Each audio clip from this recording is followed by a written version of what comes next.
명절을 앞에 두고 있는 주일입니다. 많은 분들이 명절 연휴를 떠나셨거나 또 그런 계획들을 가지고 계신 분들 있으시리라 생각합니다. 이런 긴 시간을 가족들과 함께 보내면서 즐거움과 행복이 넘치는 은혜롭고 복된 시간들을 보내실 수 있기를 바랍니다. 그럴 희망을 다 가지지만 사실 그렇지 못할 때도 더 많이 있죠. 많은 가사 노동으로 주부들이 힘들어하고 같이 모처럼 시간을 보내다 보니 서로 마음에 들지 않는 모습들도 노출되기도 하고 가족들의 오랜 묵은 안건들을 논의하다가 감정들이 폭발하고 충돌하는 경우들도 있습니다. 어느 언론에서 한국인의 화약고가 명절 갈등이다 라는 제목의 기사 쓴 것을 보고 다소 공감하기도 했습니다. 즐거운 날들이 즐거운 날들이지만은 않고 행복을 기대하는 날들이 행복하지만은 않는 것이 우리 사는 일상, 특히 명절의 풍속도에도 나타납니다. 이스라엘의 기념식 행사 가운데 가장 인상 깊게 지켜본 기념일이 현충일과 독립기념일입니다. 욤 하치카론이라는 이 기념일은 현충일과 같은 날인데 5월 12일에 저녁에 시작하여 13일 낮에 끝이 나고 또 독립기념일은 그 다음 날 13일 저녁에 시작하여 14일 낮에 끝이 납니다. 현충일이 시작되면 온 나라 모든 국민이 희생된 분들을 위해서 애도하고 추모하고 눈물 흘리고 국가 수호 의지를 결연하게 다지게 됩니다. 침울하고 비장하고 엄숙한 분위기였습니다. 근데 그 시간이 끝나고 바로 13일 저녁 때부터 독립기념일 행사가 이어지면 언제 그렇게 울고 침울했는가 싶을 만큼 모든 사람들이 길거리로 뛰쳐나와 함께 춤추고 노래하고 불꽃놀이 축하 파티가 밤새 마을마다 이어집니다. 슬픔의 날에 깊이 슬퍼하고 기쁨의 날에 마음껏 기뻐하는 모습을 보면서 한편으로는 좀 이상하다 싶기도 하고 한편으로는 그 모습이 많이 부럽기도 했습니다. 반면 우리는 즐거워해야 될 날을 즐거워할 줄 잘 모르는 것 같다는 느낌을 가집니다. 우리나라에도 국경일이 많이 있지만 모든 국경일의 분위기가 한결같이 엄숙하고 장엄하기만 합니다. 만나는 사람들이 마음속에 무언가 화가 가득 찬 것 같고 표정들에게 분노의 모습들이 드러나 보일 때가 많습니다.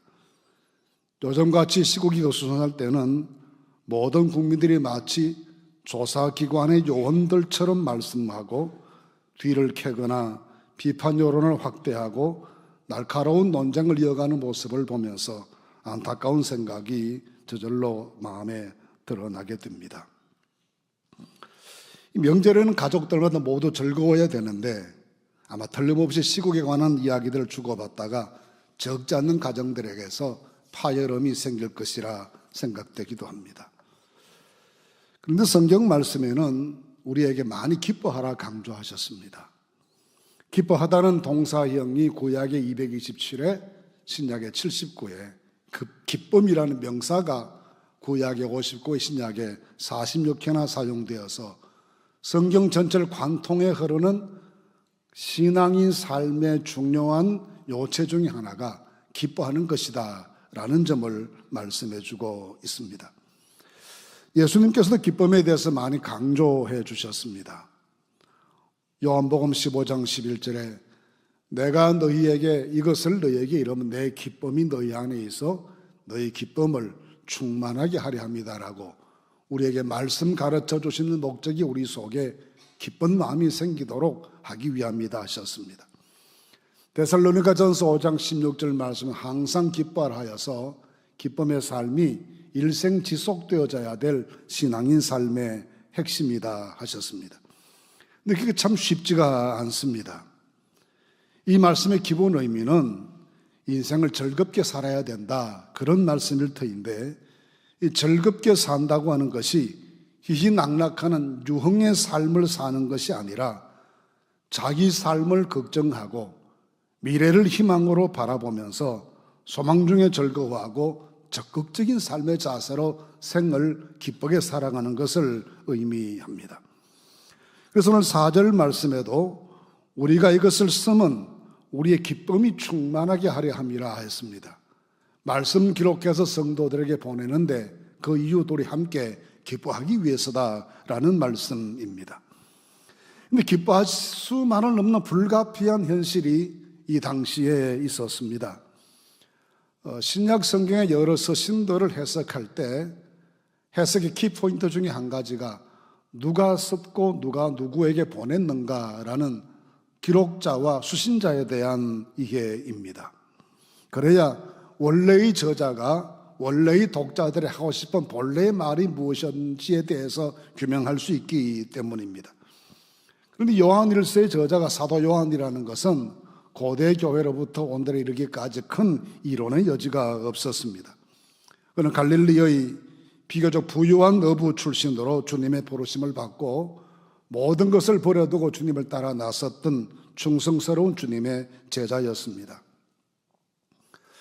우리 주님의 가장 총애와 신뢰를 받았던 세 제자 중에 한 사람이었고, 그는 스스로를 표현할 때 주의 사랑하시는 자라고 자기를 표현해서 얼마나 주님의 사랑에 감명받고 있었는지를 나타내 줍니다.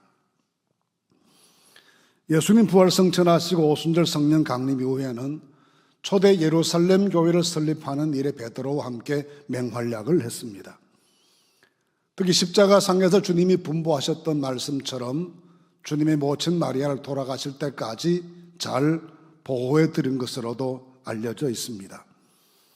AD 70년 예루살렘이 로마에 의해서 파괴될 즈음의 전후에서 그는 예루살렘 교회 원로 성도들을 모시고 멀리 안전한 곳 에베소로 피난을 갔습니다. 거기서 만 년을 보내면서 에베소 교회를 섬겨 사도의 역할을 감당했습니다. 그를 AD 95년 도미티안 황제 시절에 반보섬으로 귀향을 갔고 그 섬에서 기도 중에 계시를 받아 요한계시록을 기록했습니다.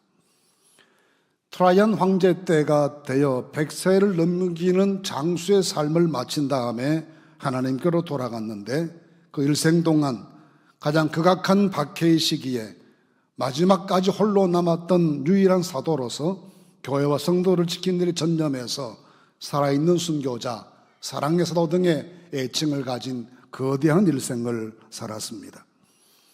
그런데 그는 요한 1서를 기록하면서 구체적으로 누구에게 보낸다라고 기록하지 않았습니다. 그런 내용을 살펴보시면 누구에게 보냈는지를 짐작은 할 수가 있습니다. 이 서신에서 그는 아이들아라는 호칭을 독자들에게 2번 사용하고 사랑하는 자들아라는 말을 6번, 자녀들아라는 말을 7번이나 사용했습니다. 따라서 이런 호칭을 사용한 것을 보면 이 편지를 받게 될 최초의 수신자들이 사도 요한에게는 자식과도 같고 제자와도 같은 가장 친밀한 관계 속에 있었던 절친의 사람들이었을 것이다 라고 짐작하는 것이 합리적인 추정입니다. 그런데 에베소를 비롯한 이 지역에 그가 사랑했던 교회들에게는 크게 당시 2가지 어려움이 있었습니다. 한 가지는 로마 정부의 박해였습니다. 이 지역에는 그 당시에 황제 숭배가 극렬하게 지작되고 있었습니다. 원래 로마에서는 황제가 죽으면 원로원에서 신으로 추앙하기를 결정하고 국민들에게 신격화시켰습니다. 그러다가 황제 스스로가 자기를 신격화시키기 시작하는데 네로 시절부터 그렇게 됐습니다. 그러다 요한의 시대인 이 도미티안 황제와 트라이안 황제 시절부터는 황제들이 재임 시에 이미 자기 신전을 건축하기 시작해서 신격화 작업에 열을 올렸습니다. 이런 신전 건축과 황제 숭배 성과에 따라서 각 도시들에 대한 로마 정부의 지원을 강화하고 도시 지위를 격상시켜 주거나 각종 특혜를 베풀었기 때문에 모든 도시들이 경쟁적으로 황제 숭배에 열중하게 되었고 광적인 종교 행사들이 황제 신전에서 거행되었습니다. 이런 일이 진행될 즈음에 교회는 예루살렘에서의 박해를 피해 성도들이 대거 주변 나라로 분산되었고 본격적인 이방인 선교도 시작되었습니다. 에베소를 비롯한 소아시아 여러 지역 도시들은 그리스도인 유대인들이 몰려들었고 그들은 교회를 설립하고 적극적인 전도를 실시하여 이 지역의 부흥을 주도했습니다.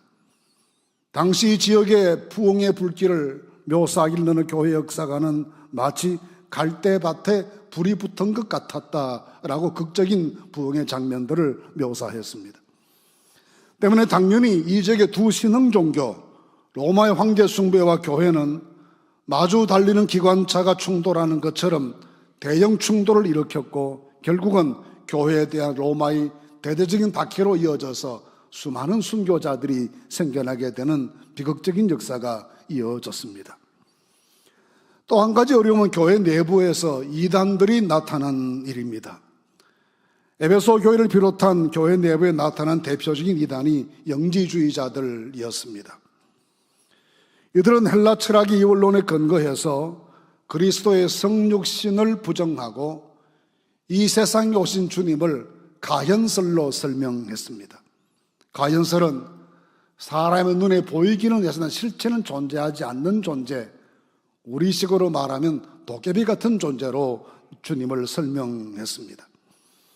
그들은 육체를 악하다 보았기 때문에 거룩하고 선하신 하나님이 악한 육체의 틀 속에 갇히는 것이 모순이다 생각했습니다.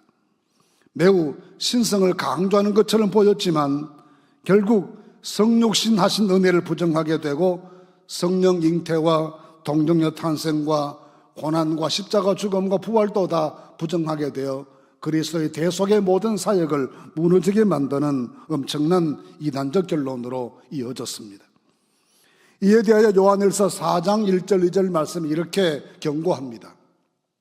사랑하는 자들아, 영을 다 믿지 말고 오직 영들이 하나님께 속하였나 분별하라. 많은 거짓 선지자가 세상에 나왔습니다. 이로써 너희가 하나님의 영을 알지니 곧 예수 그리스도께서 육체로 오신 것을 시인하는 영마다 하나님께 속한 영이다 라고 했습니다. 예수께서 세상에 사람 되어 오신 것을 시인하지 않으면 하나님께 속한 영도 아니고 하나님 세우신 지도자도 아니다라는 말씀이었습니다. 이런 이단의 준동은 교회의 내적 상처를 깊게 만들었습니다. 요한계시록 2장 4절 말씀 보시면 에베소 교회에 보내시는 주님의 말씀에서 너를 책망할 것이 있나니 너의 처음 사랑을 버렸다라고 하셨습니다. 거짓 선지자인 이단들을 대적하여 배격한 것을 칭찬하시면서도 그 과정에 교회가 너무 냉정해지게 되고 서로 의심하고 배척하고 사랑이 식어진 것을 책망하셨고 회개하고 첫사랑을 회복해야 된다고 말씀하신 것입니다.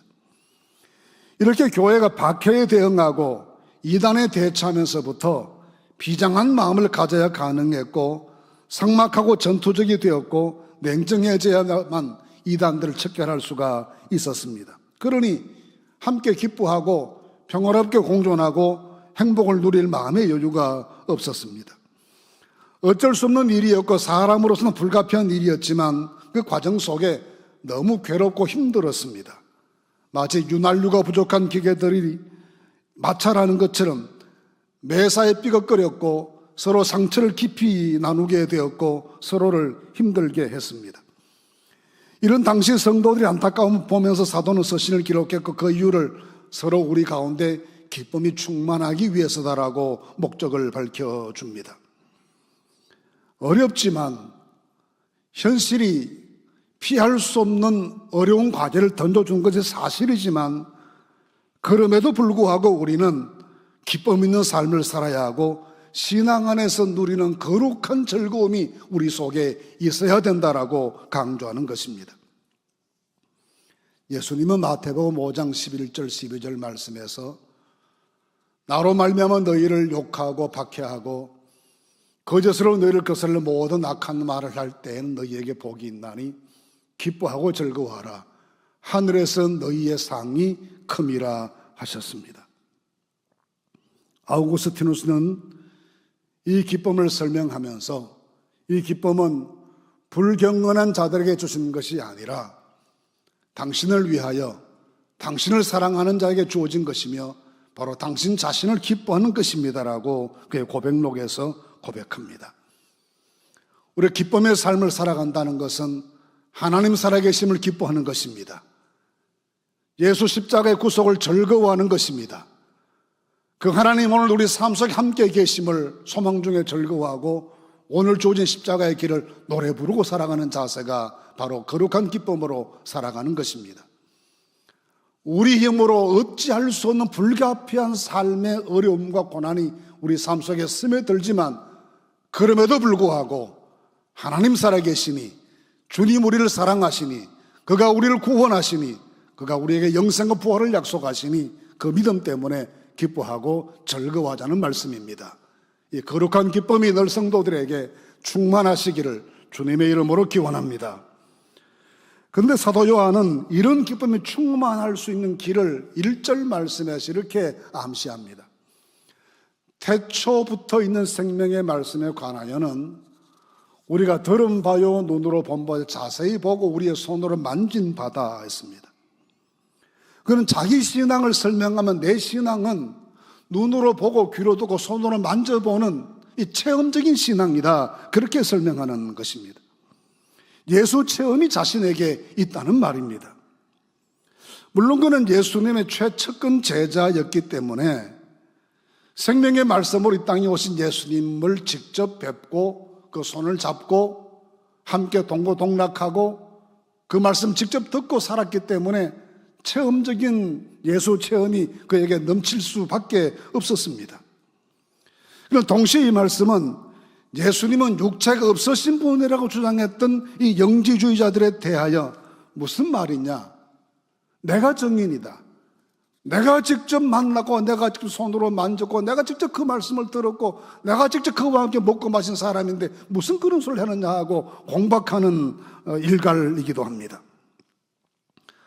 한 걸음 더 나아가서 이 말씀은 박해와 이단들과의 투쟁에 지치고 각박해진 당시의 교회와 성도들에게 그 어려운 상황을 충분히 이해하면서도 그 상황 속에서도 기뻐하고 감사하고 살아갈 수 있는 신앙이 회복될 수 있는 것은 체험적인 신앙이 중요하다는 것을 가르치는 것입니다. 욥기에 나온 욥은 삶이 너무 힘들었습니다. 환난은 너무 극심했고 하나님 주신 시련이 어쩌면 그 시련이 너무나 고통스러웠습니다. 거기에다 자기를 바라보는 주변의 시선이 의욕에 가득 차는 것을 느낄 때마다 마음이 슬프고 영혼이 괴로웠습니다. 하나님의 은혜를 기다리는 그의 속마음은 메마른 대지처럼 타들어갔습니다. 그 상황 속에서 신앙을 버리지 않고 하나님 원망하지 않고 지켜내기 위해서 몸부림치면서 버텼지만 괴로운 마음과 고통스러운 영혼의 갈증은 어찌할 수가 없었습니다. 너무 힘들어서 하나님께 항의하듯 소리 지르고 덤벼들기도 합니다. 욥기 16장 7절 8절 보시면 주께서 나를 피로하게 하시고 나의 온 집안을 패망하게 하셨나이다. 주께서 나를 시들게 하셨습니다. 13절에는 그의 화살들이 사방에서 날아와 사정없이 나를 쏘므로 그는 내 콩팥들을 꿰뚫고 그는 내 슬기가 땅에 흘러나오게 하시는구나라고 하나님 하시는 일이 너무 가혹합니다 하고 비명을 지릅니다. 그런데 그 어느 날 갑자기 그에게 찬송이 터져 나오고 감사가 샘물처럼 솟아났습니다. 그 이유를 42장 5절에서 이렇게 고백합니다. 내가 주께 대하여 귀로 듣기만 하였사오나 이제는 눈으로 주를 배웁습니다. 귀로 듣기만 했던 이론적으로만 밝았던 그 신앙에서부터 고난을 경험하면서부터 주님을 뵙는 체험을 하고 나니 살아계신 하나님의 그 은혜를 직접 온 삶으로 경험하고 나니 내 삶 속에서 기쁨과 감사가 넘쳐납니다라는 고백입니다. 하나님 살아계심을 체험했던 그 체험적인 신앙이 그를 웃게 했고 감사하게 했고 상황의 극적 반전을 불러오게 만들었습니다. 이 체험을 본문 3절에서는 이렇게 설명합니다. 우리가 보고 들은 바를 너희에게도 전하면 너희로 우리와 사귐 있게 하려 함이니 우리의 사귐은 아버지와 그의 아들 예수 그리스도와 더불어 누림이라 했습니다. 하나님 체험은 하나님과 사귐을 갖는 것이요 그가 주신 은혜를 누리는 것이라고 설명합니다.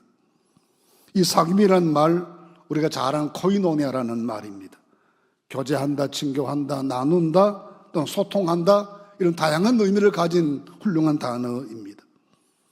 하나님 체험은 하나님과 깊이 사귀는 것입니다. 내가 하나님 마음으로 깊이 들어가는 것이며 하나님과 친밀한 관계를 유지하는 것입니다. 시편 73편 28절에 하나님께 가까이함이 내게 복이라고 했습니다. 예수님께서도 우리에게 진실로 하나님과 가까이 하기를 권고하셨습니다. 기도할 때 사람들한테 보이려고 거짓을 하지 말고 은밀한 중에 들으신 하나님께 고하기 위해서 골방에 들어가서 하나님 상대에서 기도하라 하셨습니다. 하나님과 깊은 만남, 깊은 사귐을 가지라고 강조하신 것입니다. 이 깊은 사귐이 있을 때 우리에게 누릴 것이 있다고 가르칩니다. 하나님과의 깊은 사귐은 우리로 하여금 구원의 확신과 기쁨, 세상을 이기는 능력, 환난 가운데서도 얻을 수 있는 마음의 평화 등을 누릴 수 있도록 만들어주시는 하나님의 선물입니다. 이 하나님과 사귐이 가져다주는 영적 유익을, 이 비밀을 알았던 모든 믿음의 선진들은 하나님과의 사귐에 삶에 초점을 두었습니다. 모세는 자주 하나님께 예배드리던 성막을 가리켜서 회막이라고 불렀습니다. 하나님과 만나는 장막이라는 뜻이었습니다. 광야 생활 인도하면서 어렵고 힘들고 반역이 나타나고 고통스럽고 절망감이 다가올 때마다 회막으로 들어가서 하나님 만나 깊이 하나님과 교제하고 나면 그 모든 상황을 역전시켜낼 수 있는 지혜도 생기고 능력도 생겨나고 또 하나님 앞에 바르게 설 수 있는 영적인 권능도 나타나게 됐습니다.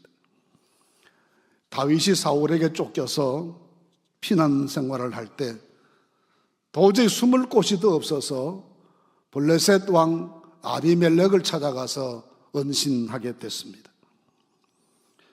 그러다가 신분이 탄로날 위기가 찾아오자 미친 사람 흉내를 내고 수염에 침을 흘리고 다리를 질질 끌고 그러면서 목숨 부지하기 위해서 그런 모습을 보여야 했습니다. 얼마나 비참하고 얼마나 고통스럽고 얼마나 절망적이었겠습니까? 그날 밤에 그가 시 한 편을 기록합니다. 시편 34편 말씀입니다. 이렇게 고백합니다. 내가 여호와께 간구하며 내게 응답하시고 내 모든 두려움에서 나를 건지셨도다. 이 곤고한 자가 부르짖으매 여호와께서 들으시고 그의 모든 혼란에서 구원하셨도다. 인생이 비참해지게 되고 절망감이 찾아오고 이렇게 하고도 내가 살아있어야 되는지에 대해서 갈등이 생기던 날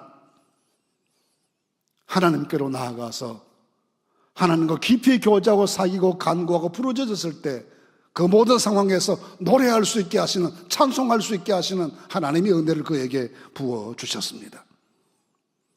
여러분, 하나님과 사귐을 깊이 하십시오. 세상 그 무엇을 사귀는 것보다 더 깊은 기쁨을 우리에게 주실 것입니다. 하나님 체험을 날마다 이어가십시오. 이 비참하고 고통스러운 삶도 노래하고 살아갈 수 있는 상황으로 바꾸어지게 하신 하나님의 기적들이 우리 삶 속에 나타나게 해주실 것입니다. 그때 하나님의 은총이 우리 모두에게 넘칠 것입니다. 하나님은 그와 더불어 깊이 사귀는 사람들에게 밤중에도 노래하게 하시는 하나님이십니다. 이 은혜를 누리시기를 간절히 바랍니다. 이어지는 6절 말씀에서 보면 요한이 이렇게 우리에게 가르칩니다. 만일 우리가 하나님과 사귐이 있다 어두 행하면 거짓말을 하고 진리를 행하지 아니함이 그리와. 하나님 은혜 가운데 거룩한 기쁨으로 기뻐하고 살아가는 사람은 진리를 행하고 사는 사람이 되어야 그 기쁨이 지속적일 수 있다는 말씀입니다. 그리스도인이 진리를 따라 살아간다는 것은 예수님이 보여주신 삶의 모본을 따라 살아간다는 말과 같은 의미이지요. 주님께서 보여주신 삶의 모본은 전형적으로 타자를 위한 삶이었습니다. 한 가지도 자기를 위해 뭘 하신 게 없으셨습니다. 머리둘 곳 없는 절대 빈곤의 삶을 사시면서도 돕고 베풀고 섬기고 축복하고 나누는 것에 너무나 익숙하셨습니다. 주님은 주는 것의 행복과 나누는 것의 행복을 아주 즐거워하셨습니다. 사도행전 20장 35절 말씀해 보시면 주는 것이 받는 것보다 더 복이 있다 하십니다. 마가복음 10장 45절에서는 인자가 온 것은 섬김을 받으려 함이 아니라 도리어 섬기려 하고 자기 목숨을 많은 사람의 대속물로 주기 위해서 왔다고 하셨습니다. 받고 사는 즐거움이 크겠지만 베풀고 섬기고 나누는 기쁨이 훨씬 더 크다는 것을 가르쳐 주셨습니다. 이윤 추구를 목적으로 하는 기업들도 사회적 책임과 기여를 매우 중요한 기업의 가치로 생각합니다. 기업의 사회적 책임을 강조하는 것은 기업이 성장하고 발전해내는 과정 속에 국가 사회의 도움을 너무나 많이 받았기 때문이라는 전제가 깔려 있습니다. 학교에서 잘 길러진 인재들을 기업이 채용해서 활용합니다. 정부가 법률과 각종 행정제도들을 통해 기업의 활동을 보장하고 돕습니다. 국민 세금으로 마련된 엄청난 국가 재정을 지원하여 기업이 성장할 수 있도록 지원해 줍니다.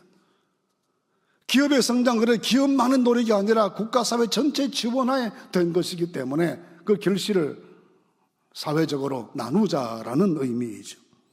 저는 교회도 마찬가지라 생각합니다. 우리는 교회가 국가사회를 기여한 바가 많다라고 생각합니다. 그러나 우리 국가사회가 교회를 베풀어준 사랑도 그에 못지않게 많다는 점을 잊어서는 안 됩니다.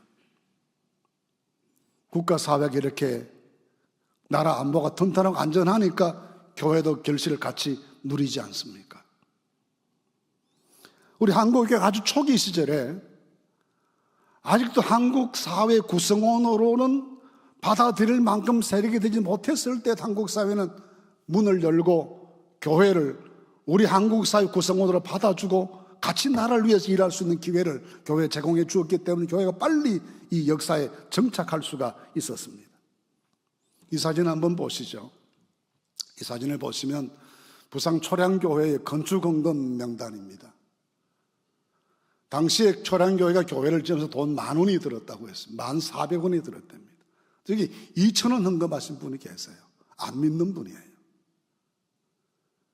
교회가 나라 위에 좋은 일을 한다는 소문이 나자 지역 주민들이 교회 건축하는 일에 막대하게 헌금을 했습니다.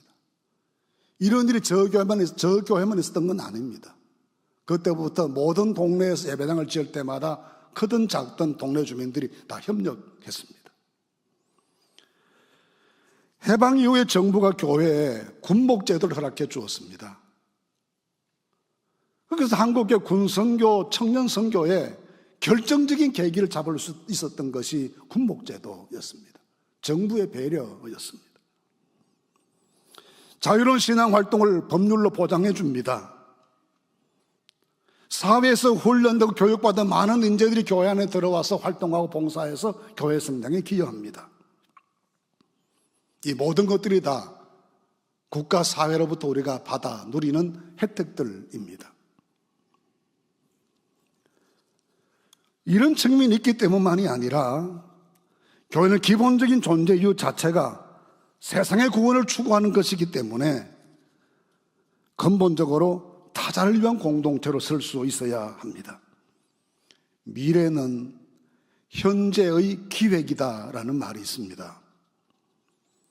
정치제도를 선진화하고 경제제도를 좀 더 합리화적으로 개선하고 기술을 발전시키는 모든 일들이 다 더 행복한 미래 사회를 만들기 위한 우리의 노력들 아니겠습니까?